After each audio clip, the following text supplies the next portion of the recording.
안녕하세요. 슬기로운 낭독 큐레이터 황선아입니다. 오늘은 볼 수 있는 것의 기적. 백지원 지음. 아름다운 세상을 보는 내 생각만 해도 행복해진다. 보이는 세상과 보이지 않는 세상을 알 수 있다. 볼 수 있다는 것은 행복한 삶이다. 풍요를 느낄 수 있는 행복 성장의 원동력이 된다. 나는 3년 전만 하더라도 알지 못했다. 보이지 않았다. 온라인 세상에 많은 사람이 있고 우주보다 넓은 세상이 있다는 것을 이제는 보인다. 안경을 벗었더니 더 큰 세상을 알게 되었다. 안경 너머로 볼 때 보이지 않았던 세상이었다. 이제는 보이는 세상과 보이지 않는 세상을 다 볼 수 있다. 이렇게 아름다운 세상을 보는 내가 되어 많은 사람에게 선한 영향력을 끼치면서 살고 싶다. 아버지와 눈. 아버지는 강원도 동해시 망상해수욕장 근처에서 평생 농사를 지으시고 민박집을 운영하시다 좋은 곳으로 떠나셨다. 아버지는 참 현명하시고 지혜로운 분이셨다. 아버지라는 이름을 생각할 때마다 가슴이 싸하다. 마음이 아프다. 아버지는 아버지 부모님께 물려받은 재산이라고는 아무것도 없이 엄마와 결혼을 하셨다고 하셨다. 할아버지께서 물려주신 강원도 산골에 땅도 있었지만 아버지는 큰 형님께 다 양보하시고 알몸으로 분가를 하셨다고 하셨다. 나는 태어나기도 전 일이라 잘은 모르겠지만 전해주신 말씀이다. 아버지는 강원도 동해시 망상에 터전을 마련하여 평생에 그곳에서 사셨다.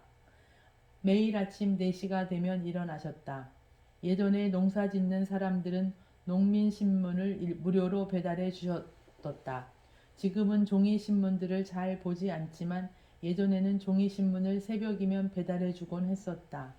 그때 당시 농민신문도 매일매일 아침이면 마당에 던져놓고 가시는 분이 있었다. 아버지는 그 신문을 온종일 첫 페이지부터 마지막 페이지까지 읽으셨다. 평생을 신문을 읽고 또 읽으셨다. 소리내어 낭독으로 읽으셨다. 새벽 시간에.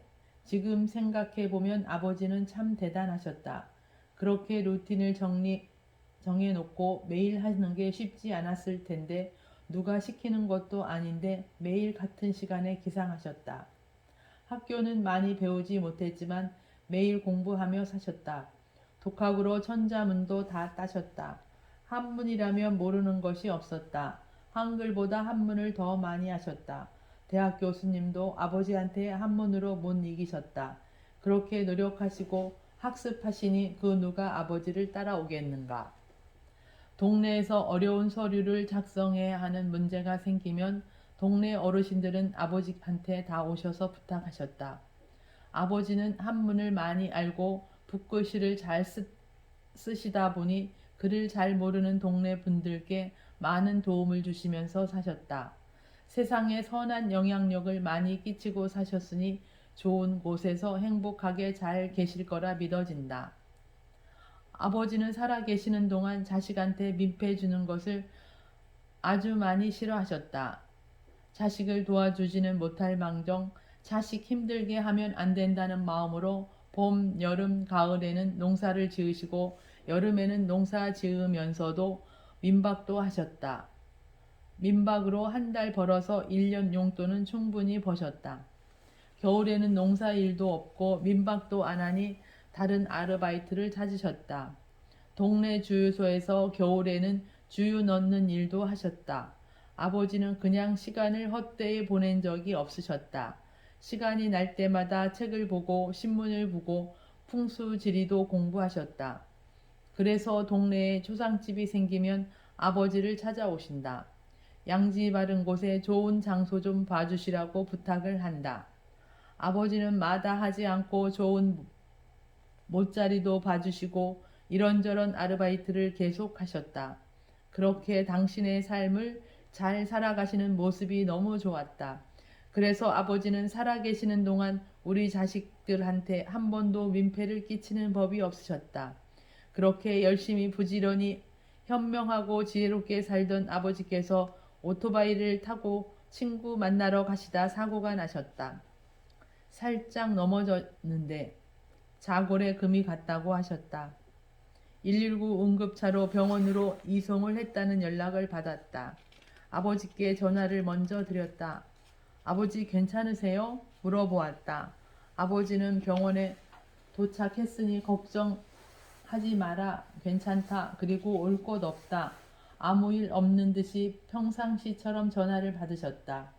아버지는 괜찮다고는 하셨지만 나는 걱정이 되어 그 다음날 병원으로 달려갔다. 괜찮은지가 않은 상황이었다. 아버지는 다리를 천장에 묶어놓고 양쪽에 무거운 줄을 2개 달고 있었다. 중심을 잡기 위해 그렇게 해야 한다고 한다. 그 상황에서도 아버지는 농담하셨다. 자식이 걱정할까봐 평소처럼 아무렇지도 않게 농담을. 그 당신 아버지 연세가 80이 넘으셨다. 그 사고가 난 후 놀라운 사실을 알게 되었다. 아버지가 한쪽 눈이 보이지 않는다는 것이다.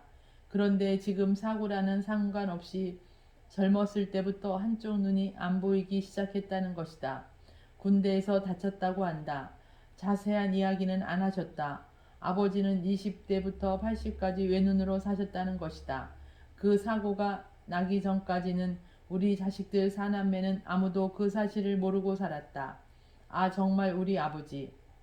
지금도 생각만 해도 가슴이 먹먹해진다. 그 사실을 알았을 때 아마도 일주일 동안은 아무것도 못 먹고 먹먹한 가슴으로 눈물만 흘렸었다. 자식들한테 장애 부모라는 소리를 들을까봐 평생을 혼자 그 무거운 짐을 가슴에 품고 사셨다. 외눈으로 누구한테도 내색하지 않은 채 당신의 삶을 어쩌면 그렇게도 열심히도 사셨을까. 나는 안과에서 일하게 된 것은 어쩌면 우연이 아니고 아버지가 이곳에서 일하게 상황을 만들어 주셨을지도 모른다고 생각해 본다. 아버지가 살아생전에 불편했던 눈으로 사셨으니 세상의 많은 사람들에게 건강한 눈으로 행복한 삶을 살 수 있도록 도와주려는 계시 같은 느낌이 들기도 한다. 아마도 그것이 맞을 것이다.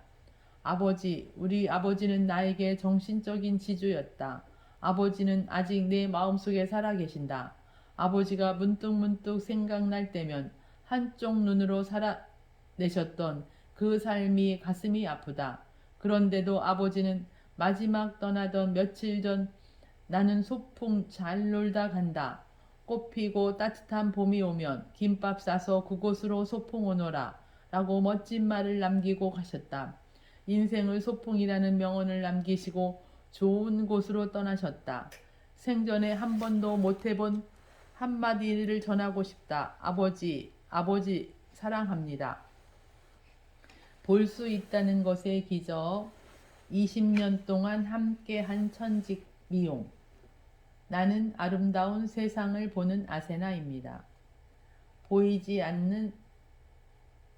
보이는 세상과 보이지 않는 세상의 차이. 아버지와 눈. 아름다운 세상을 보는 나의 사명. 이 중에서 아버지와 눈을 오늘은 낭독을 하였습니다. 감사합니다.